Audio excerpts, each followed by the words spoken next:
This is 1 Million Lucky. Upon my first reaction, 1 Million Lucky did not initially grab me like I thought it would, but it's a fragrance that I knew would grow on me over time. Today I'm going to discuss if this fragrance is right for you and if it's really a worthy fragrance to pick up. So let's dive into the presentation. So I don't actually have the box on me anymore, but I do have this sealed backup bottle. It looks pretty much like all the other 1 Million boxes, except this one just has the silver detailing on the front that kind of looks like the bottle, right? It says 1 Million Lucky on the front, Paco Rabanne at the bottom, gold all the way around the box, the bottom, just a little barcode in for stuff there. Take your eyes off of my backup bottle. This ain't for you. I don't really care about the box. I care about the bottle. What does the bottle look like on my shelf, right? So this is my 100 milliliter bottle of 1 Million Lucky. It was perfumed by Natalie Gracia Chetto, and this was made in France. This is actually my least favorite looking bottle in the 1 Million lineup. I thought they had something really nice with those gold bars. It kind of just stands out as looking less luxurious than the other ones, just based off the fact that it's silver. And that's probably why I think a lot of people are gonna pass this up. When it sits next to the other 1 Million bottles, it looks less premium in my opinion. The highlights of the fragrance are in gold, and then you get the backdrop of silver. There is a difference between this bottle and the older formulations of the bottle. On the back, this glass, instead of being like kind of a darker amber hue that we have now, it used to be a see-through glass, something like you would see on like the 1 Million cologne. Just be careful with this bottle if you do get it, because it is an absolute fingerprint magnet. It drives my OCD insane, and it will yours too. So I kind of have to wipe it down always. On the bottom, just a little bit more information, but on the back is actually where your batch code is. And mine for this bottle is 21091. So let's look at the atomizer. The atomizer I think is actually pretty nice. Built into the top, doesn't take up much room, hard to hit against. And I don't know why a lot of people complain about the atomizers of 1 Million bottles. I still think it's rather nice, you know?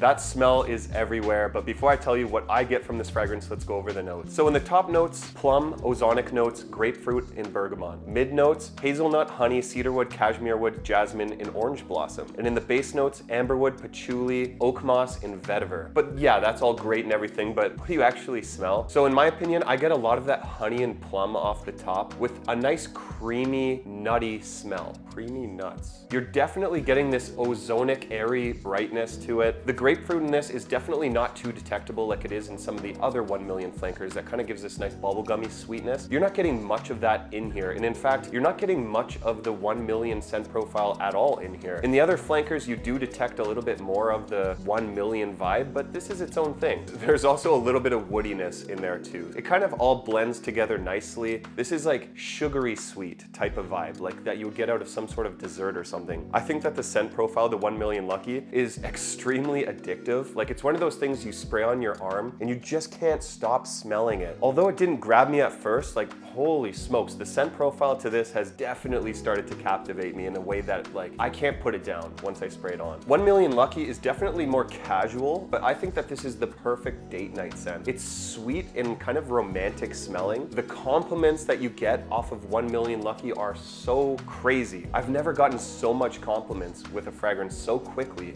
like I did with 1 Million Lucky. I think this is perfect for autumn or fall, but you can also wear it in winter, a little bit in spring. Try to lean towards those cooler nights if you can. When you're close with a woman and you want to get intimate with her, this is the perfect scent profile for that. 1 Million Lucky kind of borders the unisex scent profile. It's not masculine at all. That's all subjective anyways, right? A lot of people say that it's more of a younger man scent. I think that mostly anyone can get away with this. It just depends what situations you wear it in and if you're confident behind it. But based off the scent profile alone, I totally needed someone else's opinion on this scent profile. So I had to ask my buddy Chad from A Gentleman's Journey, who's a little bit older than me, what he thinks of this fragrance. So let's see his opinion. Ladies and gentlemen, I had to get the fragrance expert in my local area to give us another opinion on a 1 Million fragrance. That stuff, man. I'm not no expert. So what do you think? We've had it drying down on his hand now for about 20 minutes. You definitely get that typical nuttiness. Like this is like the nutty version, and then you got like some that are more sweet. You get some that are a little bit more spicy. Like it's quite nice. It's I feel like there's a little bit of vanilla to it, so it's quite nice. I'm not a big fan of this brand.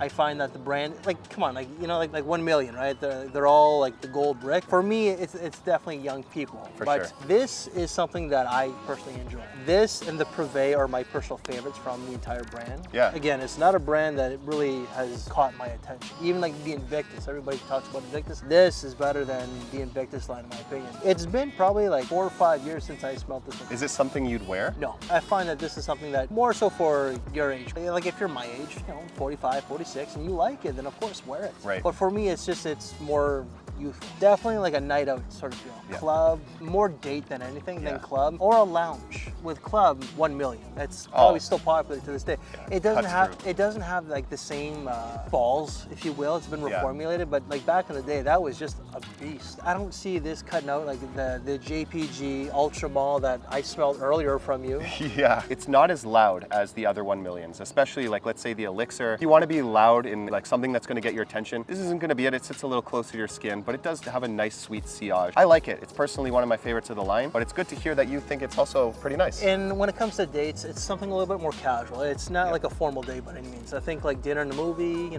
something where your date is gonna have to get into your space a little bit. When your date gets into your space, she's gonna like this one. Guys, that was Chad from A Gentleman's Journey over here. Like I say, my local fragrance expert. So I like to get his opinion on stuff. You like to get under my skin with that.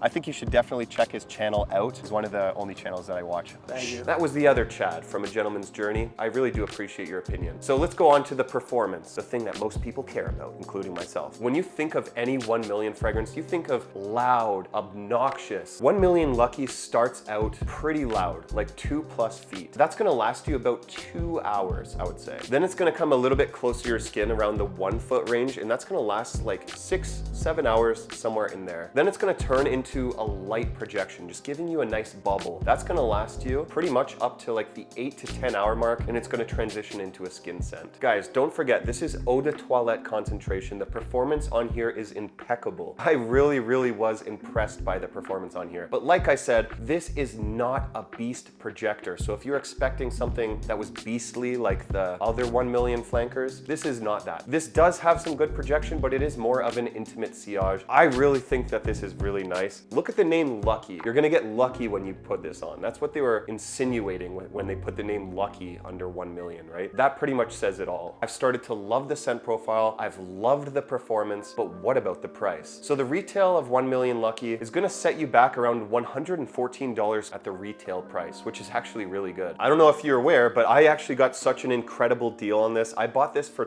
$21. It was on sale at my local Shoppers Drug Mart. That's why I had to pick up 2. It's like a no-brainer for that price. You're gonna get this definitely not as cheap as I got it, but you're gonna get it a lot cheaper on discounters. But the only problem is the secret's out with 1 million Lucky. Everyone's trying to get their hands on this thing. That's why it always sells out super quick on the discounters. Make sure you add it to your wish list and be very quick if this thing comes into stock. Overall, I'm gonna give 1 million Lucky an 8.5 out of 10, which is the highest score I have given to a 1 million fragrance on this channel so far. Let me know what you think of 1 million Lucky. Make sure to spray that like button and subscribe, and I'll see you over here where I review the new 1 million flanker.